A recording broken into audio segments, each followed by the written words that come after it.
Welcome to Bleav In 76ers with your hosts, former 76ers point guard Eric Snow and two Sixers fanatics in Marcus and Teja Dash. Bleav In 76ers is presented by BetOnline.AG. BetOnline remains your number one source for all your sports betting this season. Everything from NFL playoffs to pro and college basketball, UFC, MMA, and much more. You'll always find the latest odds, team matchup info, player news, and game trends at BetOnline. With live betting options, free contests, and live scores for almost any sport or game imaginable. BetOnline is truly the fastest and easiest way to bet on all your favorite leagues and events. Head to the website today or use your mobile device to join and receive your 50% welcome bonus with your first deposit. Make sure to use promo code BLEAV. That's BLEAV to receive your rewards. BetOnline.AG, where the game starts. Hey guys, welcome back to another episode of Bleav In 76ers podcast. I'm Marcus Dash here with legendary 76ers point guard Eric Snow and my brother Teja Dash. Guys, obviously the road trip, we're dominating the road trip. We have one more game left of that, and we'll get into that. But big weekend in sports. We got the divisional round, the NFL playoffs, and you know. My team, the Chiefs, we were taking on the Jaguars. You got the Eagles taking on the Giants. So I want to get, before we got into the NBA of things, I wanted to get your guys' picks for the weekend on the four games. We don't have to do spreads. I just want to know what everyone got in the AFC, two AFC games and the NFC games. Eric, who do you got in the AGLES Eagles over everyone except the Browns. Wow. All right. So do you think? Go ahead. You got Eagles, Giants. I don't even know who else playing. No, I do know who else. Of course playing, you do. I know you do. It's really irrelevant to me. Those other games are just for purely entertainment. And the Browns aren't winning. I'm hoping the Eagles are winning. Okay. You think Eagles win by more than, was it 7.5? 7.5, yeah. Why y'all always got to put points on there? Because you seem pretty confident. I want to know how confident. What is the spread? 7.5. Yes. Okay. How about Chiefs, Jaguars, 8.5, Eric? What do you got? Man, you don't think at home y'all can't beat them by a touchdown? I think we should, but I think at the end of the game, a garbage time touchdown, we're up by 2 scores. They score with like less than 2 minutes left and make it a 7-point game. Garbage time. I can see that happening. It's not garbage time if you up 2 touchdowns. Not garbage time, but like at the end of the game, they score a touchdown with like less than 2 minutes to go, and then they go for an onside kick. We don't get the ball back. We just kneel it out. So with good teams up by 14 with 2.5 minutes left, it's garbage time.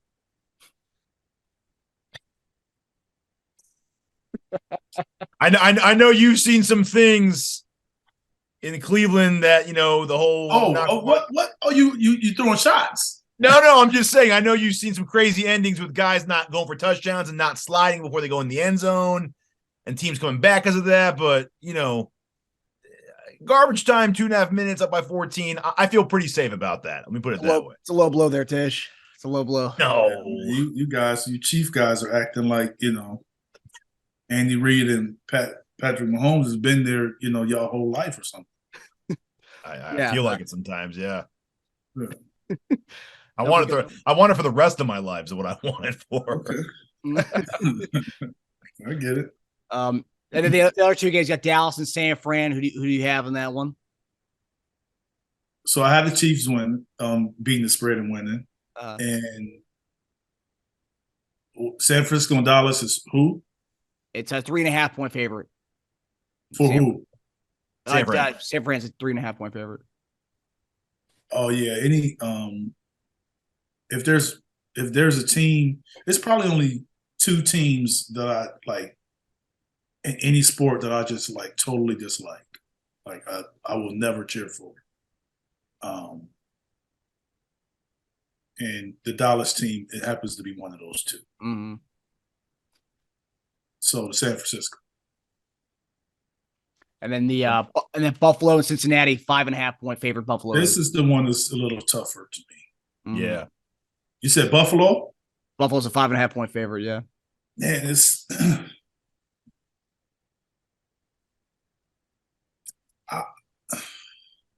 I like Buffalo, but I think it's something about Cincinnati that may give them trouble.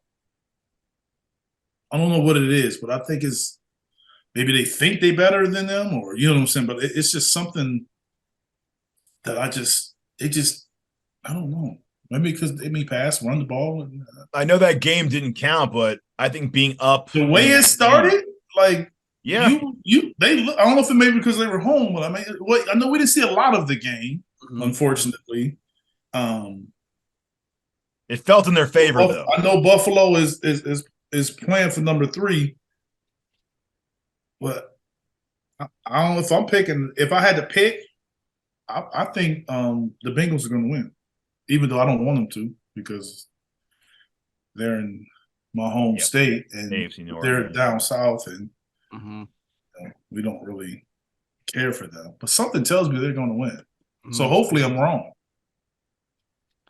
Yeah, I Bleav that they're down 3 of their O linemen, so that's why a lot of people are taking Buffalo because they're pretty much the entire O line's up the backups and reserves and stuff. So you probably could have said that before you asked me, though.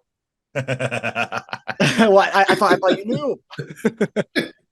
No, I do not know that. Yeah, but it is pros replacing them. True, that's true. They said he didn't have a line last year, and they still went to the Super Bowl and almost won. Yeah, that's true. Yeah, well, although after watching the Chiefs and Buccaneers Super Bowl and seeing our entire O line with the 2s and 3s in, that was makes a difference. It does make a difference, a little bit. Yeah. But everyone's dealing with injuries at this point in the season with all these teams. Buffalo doesn't have Von Miller, so yeah, true. That's a good point. So interesting topics today for the show. I'm actually really excited to hear what you guys have to say about both the topics, specifically the second one we have. But the first one is is another interesting one, which has gotten a lot of pub online. So obviously we talked about the road wins, beating Portland, which we all thought we were going to lose that one based on the road trip, having good times in LA. But 4-0 on the road on this trip. And it's just pretty obvious the team is clicking. I think over the last 20 games that were 17-3, which is amazing. But Harden had an interview with Ramona Shelburne, ESPN's Ramona Shelburne, and he said in a quote that everyone's talking about is, "We had some really good teams in Oklahoma City, and then that 2018 Houston team. But this team is definitely the best chance I've had to win." So I'm going to ask you guys, is this Harden's best team, and is this his best chance to win one? Can't say it's his best team. But I do Bleav it's his best chance.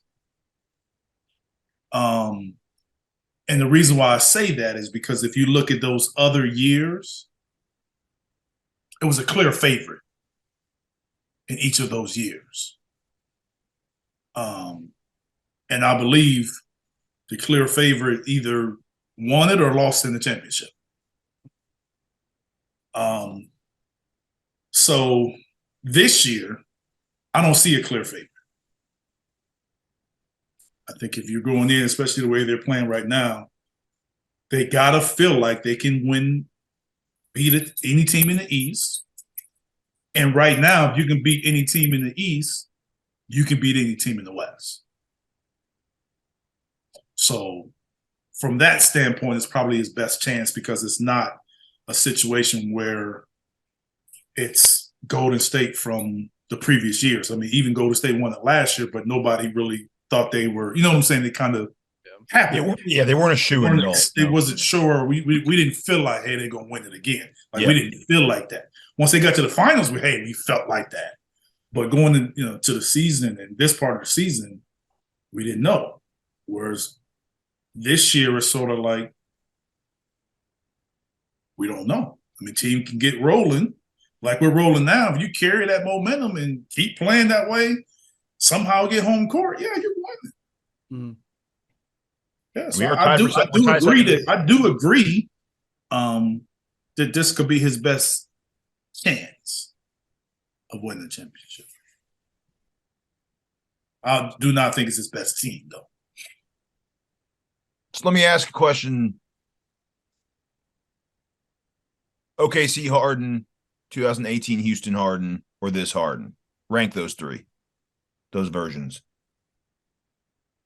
Well, I mean, he was younger in OKC, so that would be third. Yeah. So let's say Houston 18, this Houston, one, Houston, Houston here, OKC. Okay, so yeah, that's what I thought too. But So but the difference with this Harden, that Harden was the number one option. This Harden isn't. he was a 6-man, right? He was their Maxey. No, I'm saying in Houston. Oh, yeah. Yep. That's true. In OKC, he was a starter that they decided to bring off the bench. Yeah. Same thing. Yeah.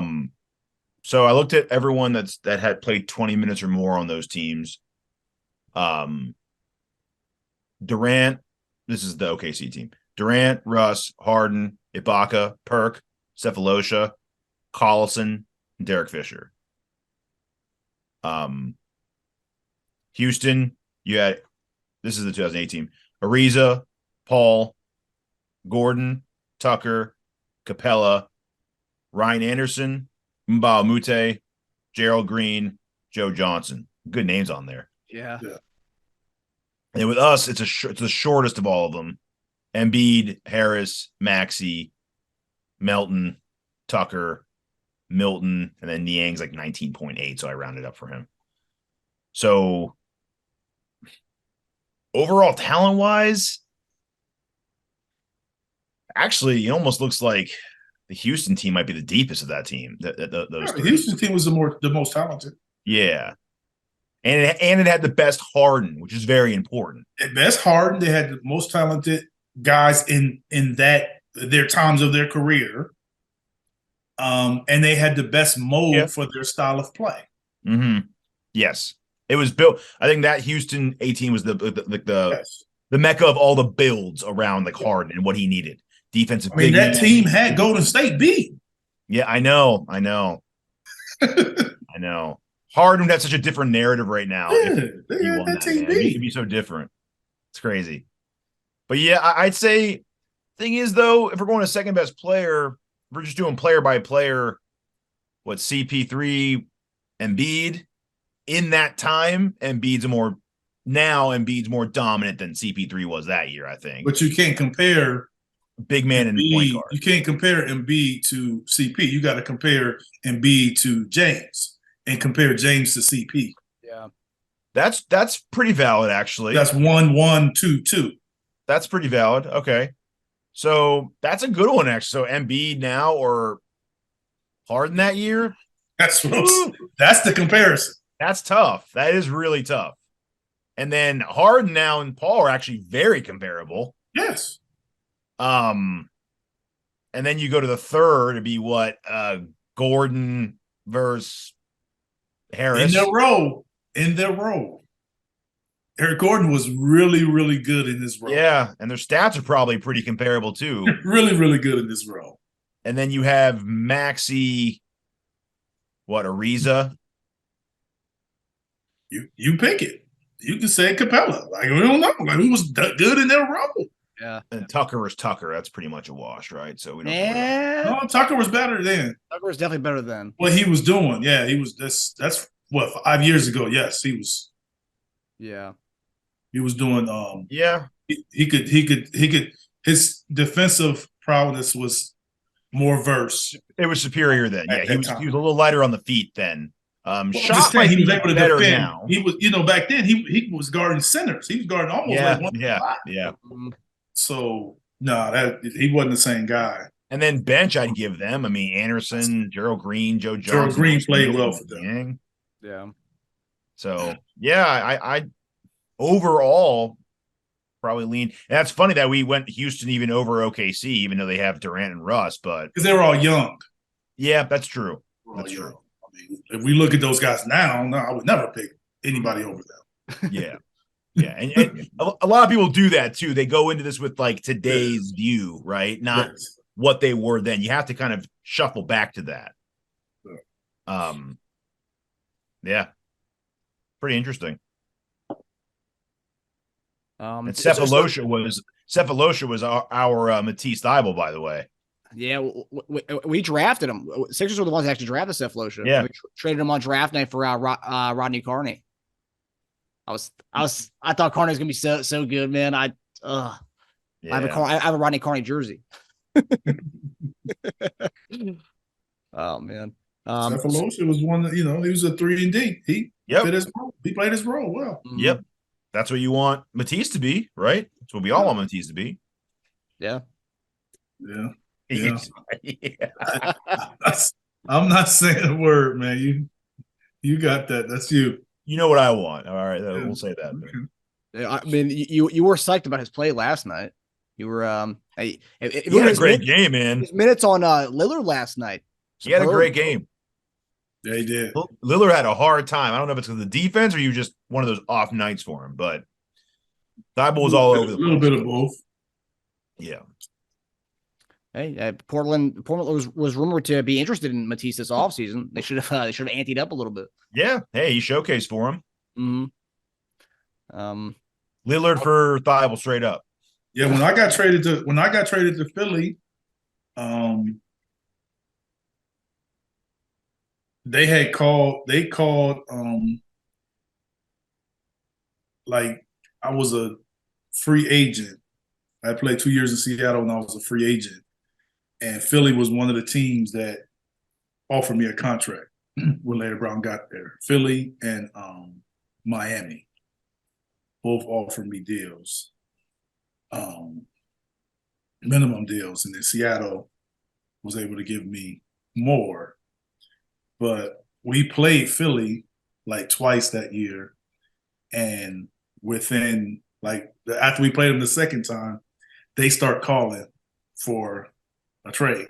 Oh, wow. I have two of my best games when I was in Seattle was against Philly. Man, that's crazy. And they were calling. So the stuff that people say about that, it's actually there's merit. Well, Larry Brown was just he was smart. I mean, he was looking for what I did in Philly is what he was looking for. Yes. It wasn't something that kind of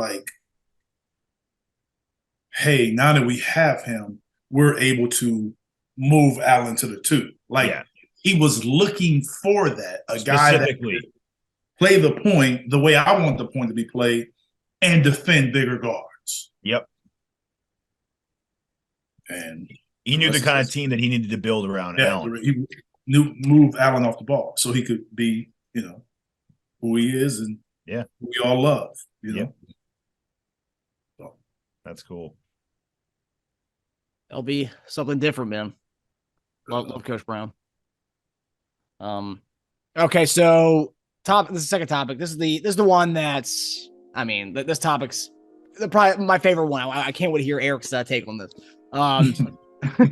So in a recent interview with a Sports Illustrated interview with Hakeem Olajuwon, they tackled the topic of modern centers. And while doing so, he had this to say about our guy, Joel Embiid. Quote, he's got all the moves, but leveraging the moves is different. Why would he be shooting threes? He has the advantage every night, and if I have the advantage, I'm going to wear you out. Shooting threes is settling. When I'm tired, I settle. You don't settle when you're trying to win. You don't start the game settling. He also went on to say that Jokic is the one. So I want to ask you guys, what do you think about Hakeem's assessment? Is it valid criticism of Joel? It's valid. Eric, do you want to hear Embiid? You want to hear Embiid's rebuttal to that? Yeah, let me hear that first. Joel Embiid, it's funny when you've got these old guys always talking about posting up. You need to spend time in the paint and all that stuff. You can't win that way anymore. It's not the freaking 90s or 80s like it used to be. So they must not have any basketball IQ. Oof.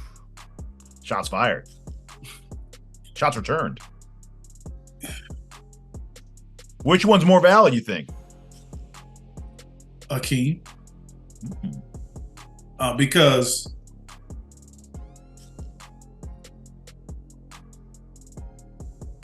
how many teams in the last 10 years have won championships and they're just primarily knocking down threes? People make threes. They shoot them and they make them. But to say that paint points don't matter in the playoffs, yeah, that's not true. That's not true because in this 3-point shooting game, like I've said before, analytically, the best shot is a layup and a dunk. That's the number one shot with analytics. And it'll always be the number one shot. So to say we can't win with points in the paint and that's the number one shot, you got to understand it. So I get what Joel was saying as far as the game has evolved. It has. But what the Dream is saying is he has a mismatch every game. Shaq says it a lot. Too. Every game. Every game. So you're telling me if he goes down there and he demands the ball and he puts people underneath the basket, that he can't, one, score, and he can't, two, draw double teams? So now you're getting all of those practice 3-point shots where you're kicking the ball out?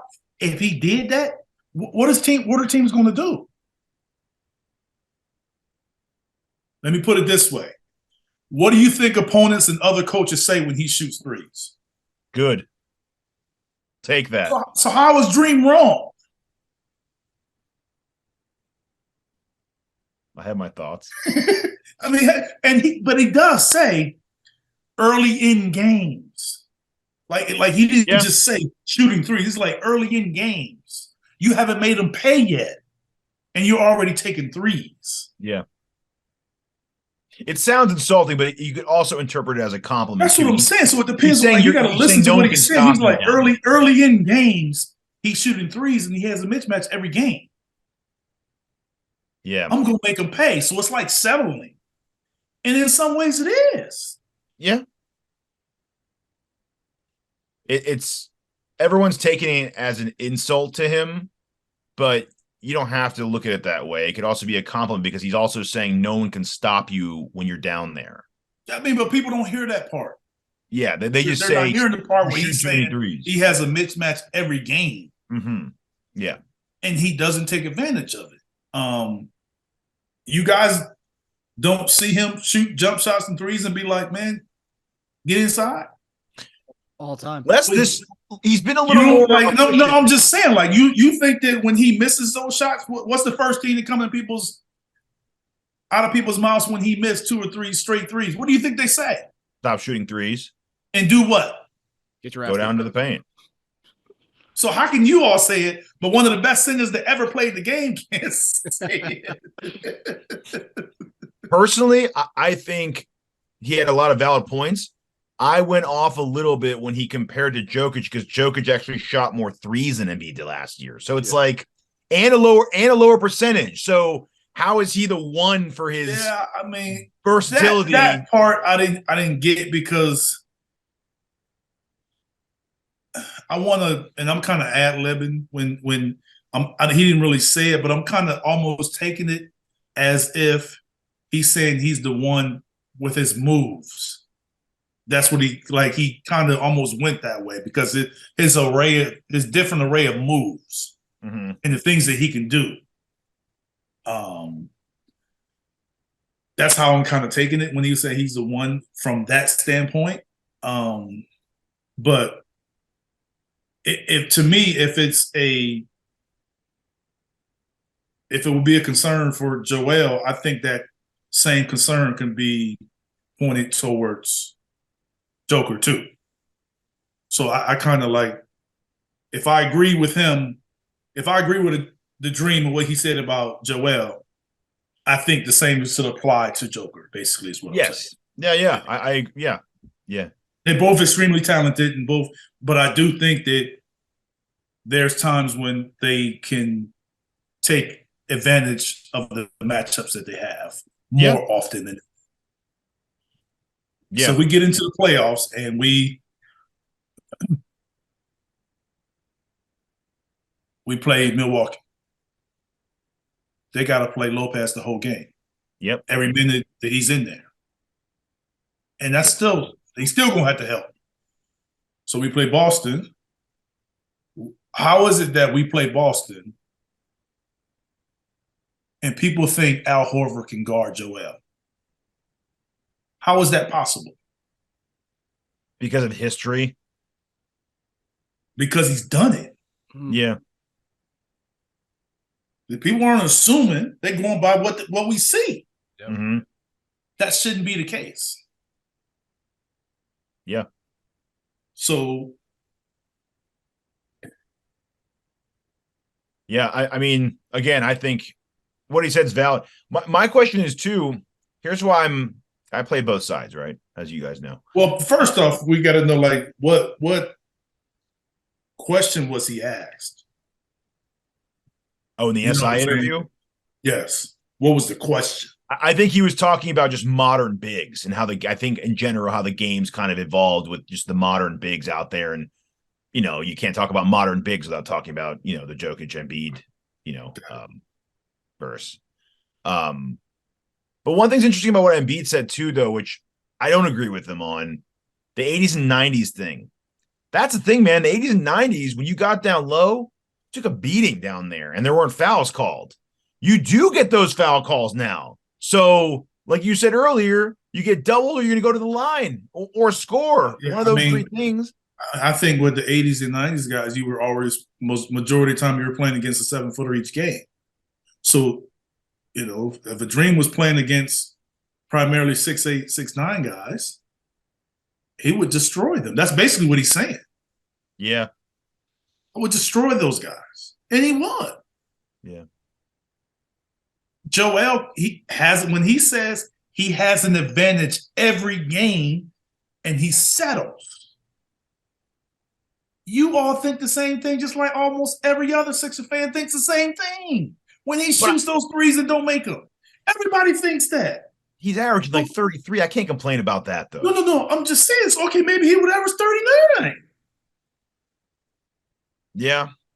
But the difference is it's not about points as much as it is punishing the team, flattening the defense, getting guys in foul trouble, getting other guys cleaner, wide open shots, making them double team, you making them stretch their defense, putting them in rotations. It's more than just the numbers.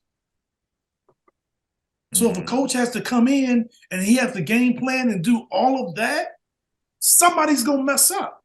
And the team is only as good as their weakest defender. So you create easier and better opportunities when you do that. But if Joel was going out there and shooting threes, trust me when I tell you, the other team is ecstatic when he does that. Yep. We get into the playoffs and he's doing that. Come on, man. Bucks, Brooklyn, Boston, Cleveland, Hawks, Bulls, Heat, whoever we play, extremely excited. Why is that? So that's where I got to lean more with the Dream, because Joel may not like it, but everybody kind of feel that way. Joel just got the talent to shoot those threes. We got big guys that can shoot threes too. But they weren't going to go out there and shoot a three if their advantage was to get out there and score. He's shooting less threes a game this year, I will say. I've noticed it too. It's not just a stat. I have noticed he's taking more elbow jumpers than he is. Yes, that's what I'm saying. I was about to say that. Like, he's shooting a fewer threes, but he's shooting more like mid-range jumpers. Yes. Yeah. And he's hitting them. I mean, he's shooting. Yeah, he's shooting a good. He got to be shooting a good clip. I mean, but some of that is 4 more percent is to get away from double teams. He talked about that actually. Yeah, some mid-range is getting away from double teams, and well, that's what a lot of those big guys, they went away. They did that, and they just started developing the fadeaway. Mm-hmm. That's how that was to avoid double teams. You shoot away from the double. But here's the one thing that we haven't spoke about as far as posting up. It takes energy. Yes. Yeah. And he gets a little more beat up that way too. It takes energy. That's the part that that's where the settling comes in. It does take a lot of energy. I remember we would play Shaq, and oh man, the best play that the scouting report always said, the best play for Shaq and the hardest to defend was for him to get the ball in the post, throw it back out, and then repost. Because of the rules. You throw it in, we could double team him. Then if he threw it back out, you had to cleanse yourself, which means you had to go back out the paint to wherever your guys were. And then they would throw it right back in, and he would just dig in, and boom, by then you're underneath the basket. He had too good a position. Yeah. So too good a position. You couldn't front. He's too big, you couldn't front him. So that was the best play for Shaq. And that was the hardest to defend for him, reposting. But that takes energy. Yeah. Whereas now it's different because guys don't have to cleanse themselves. You can have two guys on one guy in the paint.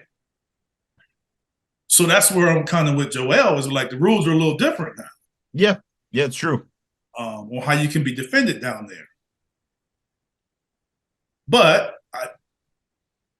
it can be done. It just takes more energy, more conditioning. He'd also get fouled more, too, if he did that, which is crazy because he's getting fouled a ton. He's shooting 10 free throws a game, so. 10 is not really a lot. I mean, it's a lot, but I'm just saying for the amount of volume, Does he get fouled more than Giannis? I think he might lead the league, no? 10? At 10 free throws a game? Is leading the league?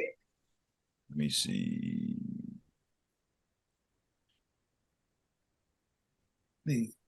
Yeah, I thought he was. Yeah, I thought he was leading the league. I thought I heard that during the game. He's on some historic pace for free throws. I thought I heard them say. That's why. That's why I thought that. I thought nowadays guys will shoot way more free throws than that. Free throw attempts. Oh no, he's not. Okay, no. He's shooting 11.7. It says that's weird. I just saw 10. I don't know where the hell that came from. That's weird. Okay. Oh, I'm sorry. Okay, yeah, never mind. Yeah, he shoots 11.7. My bad. He's not leading. He's 2. No, Giannis 12.9. Yeah, that's what I said. I thought Giannis was shooting more. Yeah, Luka 11.3. Yeah, that sounds all right. Yeah. So yeah, I mean, let me ask you this: Does I hope he does. Does Giannis shoot more threes than Joel? No, just barely less. He shoots less? Yeah, he shoots 2.9 a game. Joel 3.2. Wow. And Giannis is shooting 24%. Ooh. What does Joel shoot? 35. What does Joel shoot in the paint?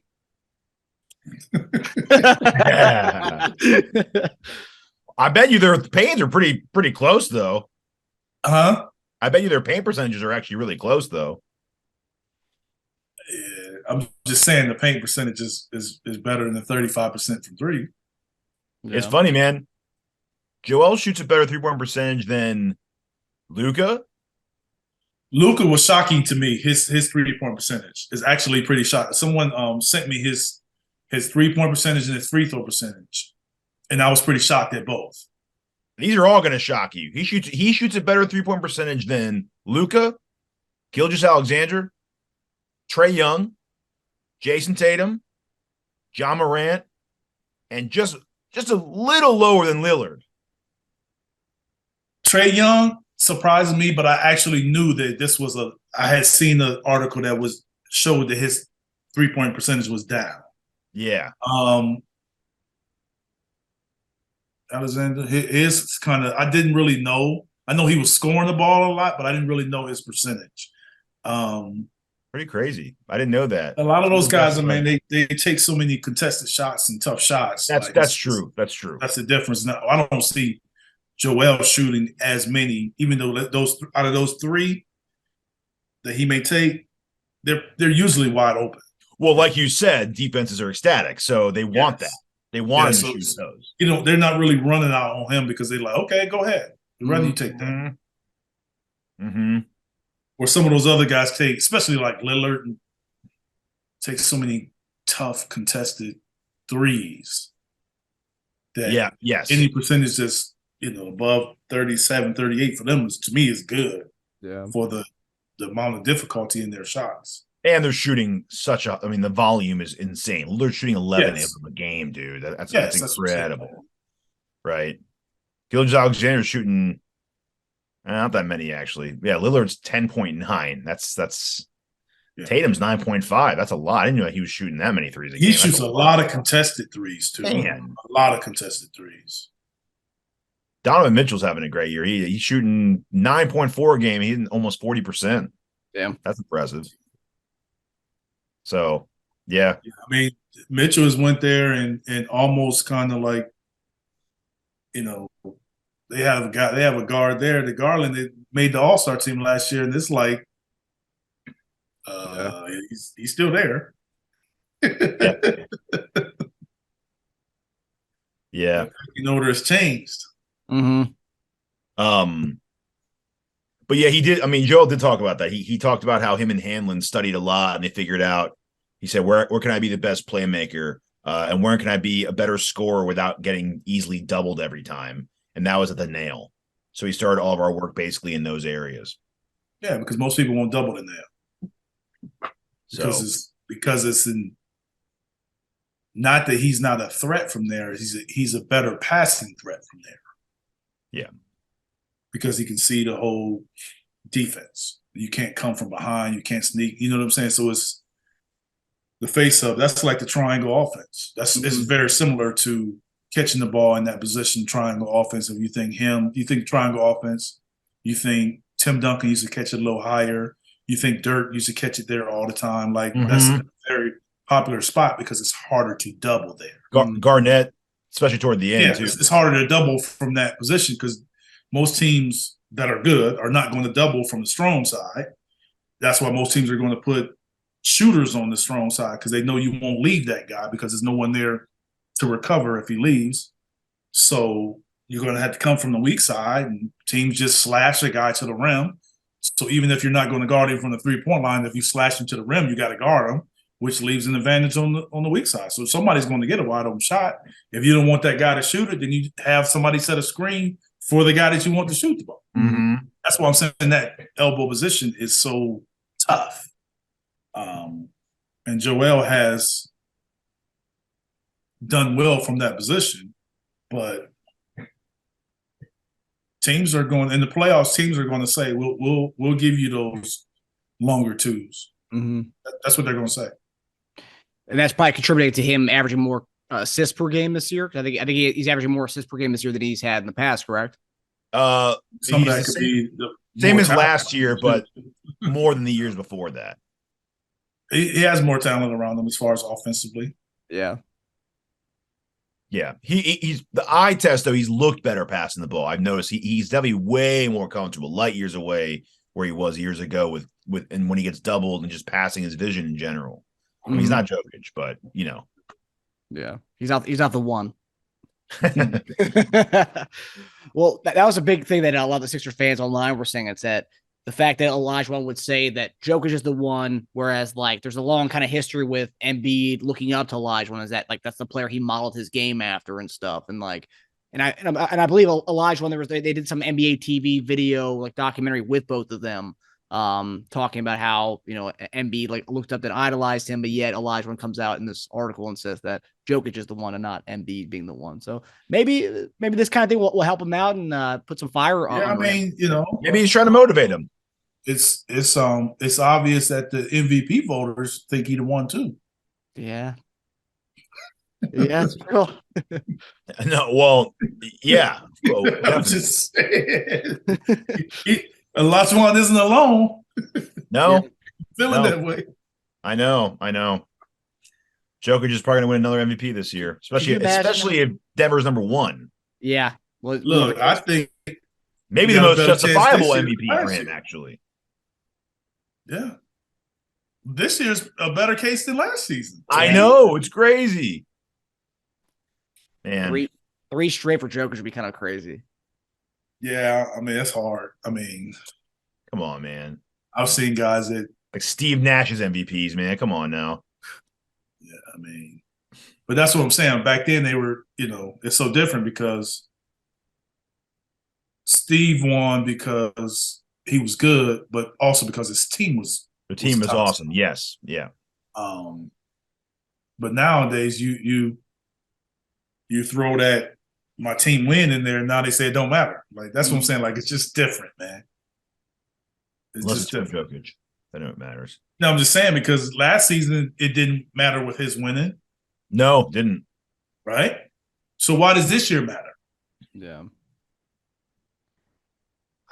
Because it's some adding people to that the say, I'm just saying, some people that say like he won it last year is whatever seed he was. Then you can say the same thing about Luka this year. Luka, from a number standpoint, has been better. Yeah. We'll see. I like to see what seed were they last year? Like 6, 5? 4 or 5, I believe. And you can't even compare the East competition to the West competition this year. It's like a gauntlet in the East. Yeah. You're right about that. I don't know. Like I think that if Boston ends up being the number 1 seed, I think Tatum has a chance, especially if they have the best record in the league like they do right now. Yeah. I think somebody from that team, obviously it's going to be Tatum. Yeah. Will have a chance. Nuggets were 6 last year. Oh, okay. Yeah, that's what I thought. That's right where the Mavericks are right now. Mm-hmm. So that's why I said I think he had a better case this year than last year. Yeah. So last year's what's going to kind of like these voters are going to have to like, okay, like you can give it to him this year, but why last year? Yeah. Yeah. So you can't say it's about his team won because last year you gave it to him as a 6 seed. Mm-hmm. Yep. Yeah, they're gonna have some tough So decisions. they've kind of put themselves in a predicament with that last year's vote. Yeah, man, those goalposts change every year. They'll just keep changing it. We know. Let's keep winning, and maybe we become the 1 seed, and then makes Embiid's case even more. Sure, sounds good. All right. So last topic tonight. Our road trip ends Saturday in Sacramento. The spread has not come out yet, but I don't know. Sacramento's looking good this year. I think they're a 3 seed in the West right now, so they're doing pretty well right now. But we'll see if that lasts. Yeah. So who do you guys have? And do you think we go 5-0 on this road trip? Tough. I mean, Sac's always been a tough place to play. They're playing well too. Something has to give. I think we go down this game. I was wrong. The last game. Tough one. Yeah, I say we don't pull it out. Hopefully we do, but I kind of say this one's going to be the tough one. I thought it was going to be Portland and this game, but I think they're ready to go home, man. Yeah, I think the end of the trip and they kind of pull away and you kind of like, all right, you kind of breathe a little bit. Like, all right, let's just get back to home and pull it out from there. They are the 3 seed. They're playing pretty well. 5 straight, but Magic, Rockets, Spurs, Lakers. So let's not buy the tickets for the parade. Hey, the Rockets gave us fits. Yeah, they did, and Lakers did twice. So it's all right. Man, this is tough. I will say though, I guess they didn't party that hard in LA, man, because they look on it. Yeah, I mean they got it in. I think that trust me, they got it in. We always, we would leave Miami or leave somewhere. We may pull out that next game. Maybe this is the game. Yeah. You can muster it up for one game, and then that game, the second game out of the trip is like, all right. Yeah. Caught up with me. 2 days after not getting enough sleep, that's when you're really tired. Like the next day, you're like, oh man, I'm dragging. I'm gonna say I think I'm gonna go with the loss on this one. I just think we lose one on the road. I think we lose one on this road trip. Either way, it's still impressive. I mean, 5-1 on this West Coast. But yeah, Sacramento. I'm trying to think what if we beat Sacramento, what game would be the most impressive out of all these? Because they are playing really good right now, and they do have a recipe for beating us too. We played them like a month ago, was it? Sacramento will be the most impressive. It's the last game of the trip. Both teams are playing well, and you go in there and win it. I think that would be the most impressive. Clippers could have been, but they hadn't been playing well. They've been losing game. Portland is probably the least talented out of teams we've played outside maybe Utah, but yeah, we killed them by 20 last time we played them. That was at home. Yep, 123-103. Yeah.